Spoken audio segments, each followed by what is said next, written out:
We were talking a couple of days back about the old school Philly fighters and how a lot of Philly fighters were rushed too quickly into big fights. Absolutely. And now I've seen today that Floyd Mayweather, he said uh, he's got a 17-year-old fighter, Curmel Moton, who he can make his pro debut against a world champion such as Lee Wood, and he's laid the offer down. So, what's your thoughts on this matchup then, and whether it should take place? And the precedent it could set if an amateur comes out and has world title fight in his pro debut, that's gonna it's gonna set it up for the future, become a common thing almost, isn't it? Amateur champions or gold medalists for Olympics will come out and go straight for a title. Yeah, this I'm always a little. I know I get. Look, Floyd is a marketing genius. Mm. He's. I got us talking about it. Obviously, I think that, and then I saw this kid. I think this kid is going to be the real deal. As Yeah, long as yeah, he doesn't get burnt out and rush too soon, which I don't think he will be. You the transition from amateur to pros is so different. Even your low level pros beat some high level amateurs. Now, you do have exceptions to the rules, like guys like Andy Cruz, which people don't understand. Andy Cruz was an Olympian fighting for the Cuban national team, which is essentially like a pro team. They just was exiled from fighting in America due to politics, but they're like pros. They train like pros. They fight other pros. It's to like my college football fans, like there's a conference in college football called the SEC. It's the Southeastern Conference. The reason why a lot of those guys become pros because they're playing against other pros.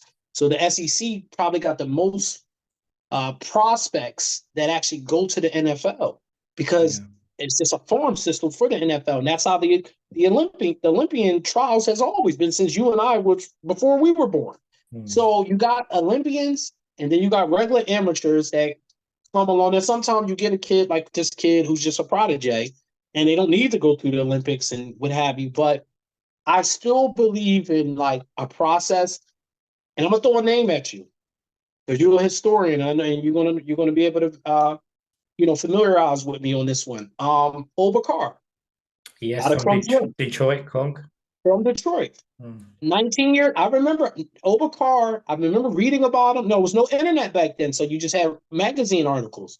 And I remember reading about Obakar, and I'm like, wow, this guy's going to be the next Tommy Hearns, Yeah. whatever. So at 19, he fights Livingston Bramble.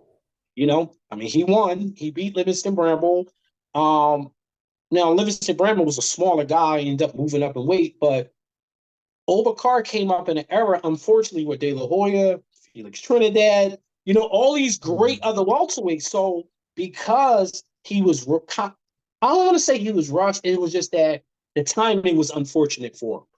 So I've seen this movie play out before, where you have extremely talented guys. You throw them right in the mix, and because I believe boxing right now is at its most talented peak wise talent that has been in quite some time. I can go from literally from 122 to 175, and you got a pound for pound mention in every weight class.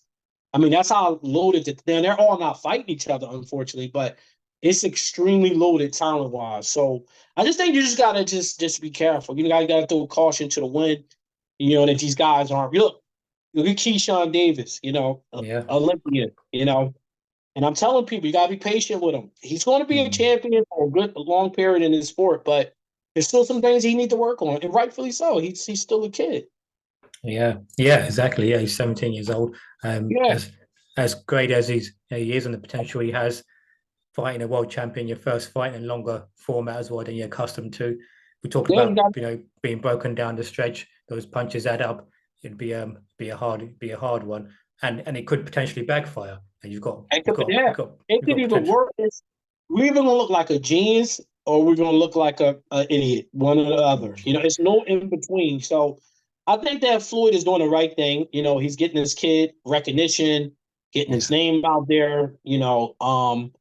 Maybe in a year. Listen, There's been guys that fought for war. Look, Lomachenko fought for a world title right off the bat, but he was a He was, two-time Olympian. yeah, yeah. He's about 26, 28 years old, wasn't he? Something like that, yeah. And He was almost almost 400 fights. yeah, 400 amateur fight too. And I think some people forget this though. Like this guy comes fully decorated, you know. Yeah, So yeah. Andy Cruz is another guy. Look all the amateurs and the titles he won, you know.